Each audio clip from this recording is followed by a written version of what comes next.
libros de taco, mis libros de taco.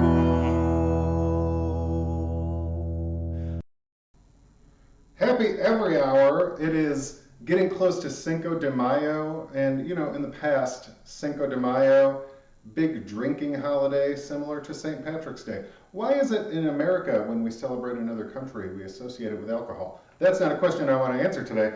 What I wanted to get to was the lack of options we used to have, right? If you're sober and you want to have a drink, your non-alcoholic options kind of suck. But now we have quite a wide array. And I know there's only 2 beers here. There's still even more. Athletics got a Cerveza and some other breweries I can't think of right now. Check my reviews. I know I've reviewed more than that. But all that to say, we have a wide variety of beverages available to celebrate Cinco de Mayo. And I'm going to show you some of the things that are out there. And we're also going to open up a couple of these and try them out. All right, let's start out with our familiar territory of NA beers. You know, I know, you know, you know, I know, you know. Number 1, this is Untitled Art. You know them, you love them. We've had them on many times before. Cerveza con Limon. And this is their, what would it be, Mexican summer beer? Delicious. Again, happy every hour. We're gonna do this up the way you would any cerveza that doesn't have a bottle. Get a nice pour going there. Yeah, maybe I screwed up the pour a little. That's fine. And then, classic, grab a lime. I've pre-cut some limes. We'll just do a little squeezy squeeze, and I like to just drop it in. Make sure your fruit's clean. I know people are a little crazy about that with bar fruit. I get it. And then we'll give that a taste after I get some of this head out of there. It's got a nice bite, kind of like there's like a roasted malt bite that's reminiscent of like a Dos Equis. And that lime is complementing everything. Delightful.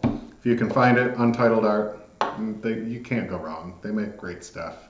Let's move on to something you know very well.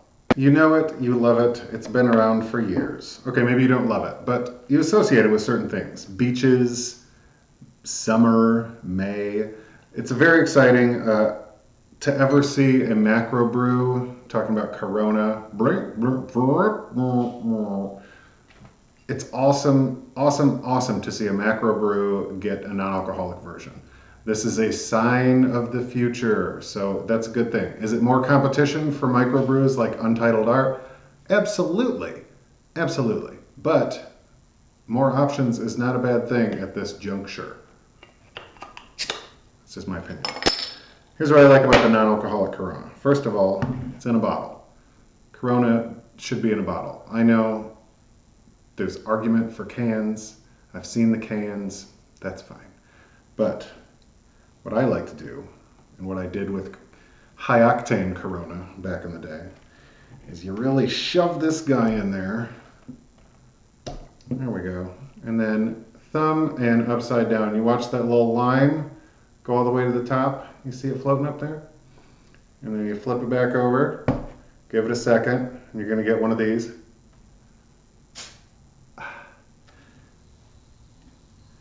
And what that did is bring the lime all the way here so the juice is going throughout the beer. You got lime pulp all over the top. Delightful. All of a sudden, I am on spring break in 2001 in South Padre Island. I don't know why, because it's delicious. It's a certain feel, man. Happy every hour. Now we're getting to the crazy stuff.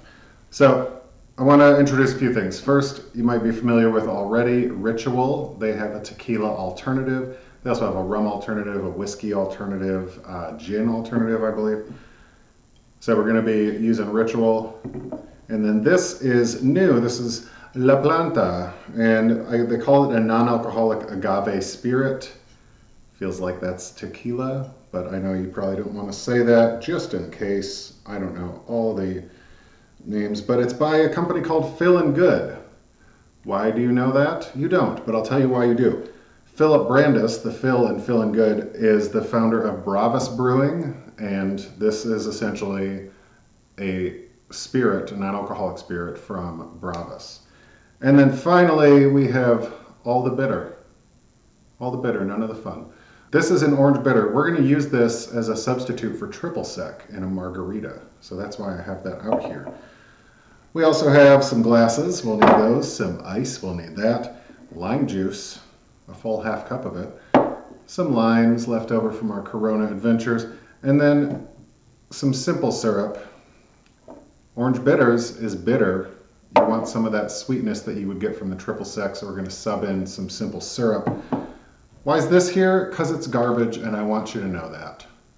If you're using sweet and sour mix, you may be pre-diabetic. It's just terrible. Don't use this.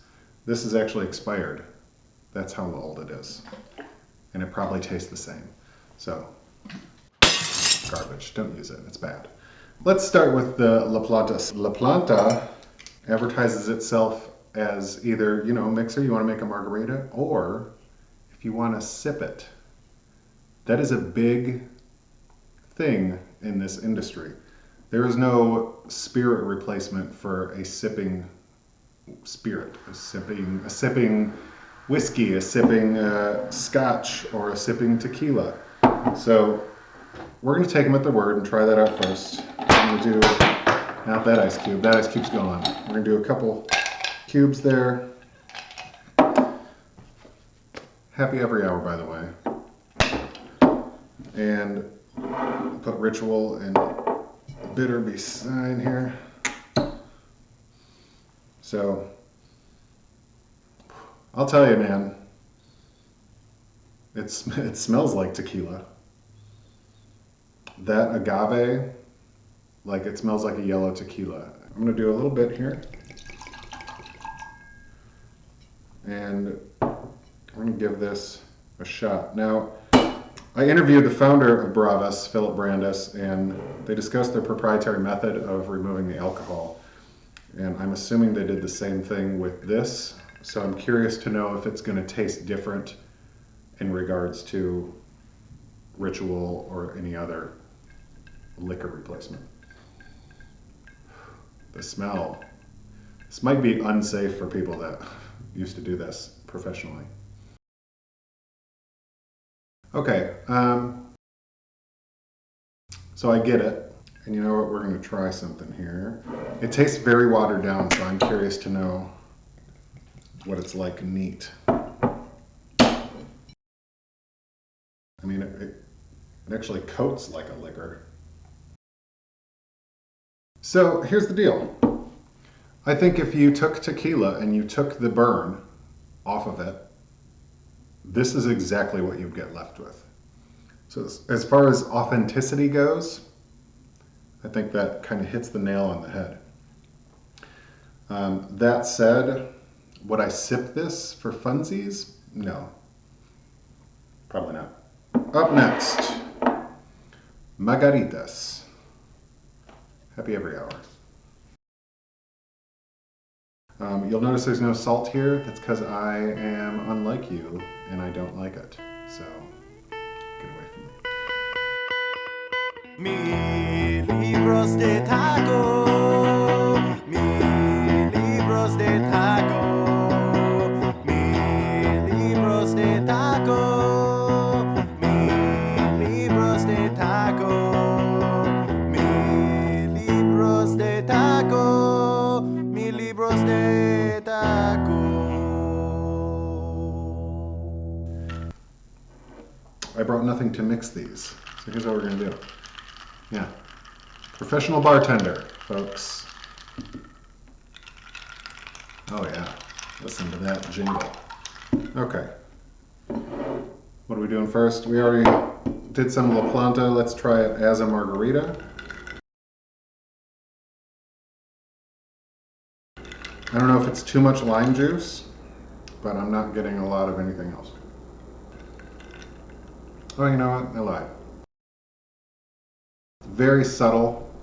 It definitely hits margarita vibes, but like If you're doing those bottomless margaritas where you're like, I don't think there's much alcohol in this, it more floats in that direction. And Ritual, and if you know Ritual, they typically mimic the alcohol spice with like a pepper. So I'm curious to see what that looks like. That is not for me. The spice is there. Second, it hits the back of my throat. That burn, but it's a pepper burn. It's most definitely a pepper burn. If you're gonna pick one, I think I would go this route. If you want a triple sec replacement, and please, liquor industry, don't make a non-alcoholic triple sec. What is that, non-alcoholic orange syrup? Come on. We have this beautiful orange bitters. I would maybe have done 2 droppers in this, now that I'm revisiting that. Ooh. Yeah. And just, have a happy every hour. There's lots of options out there. Happy Cinco de Mayo.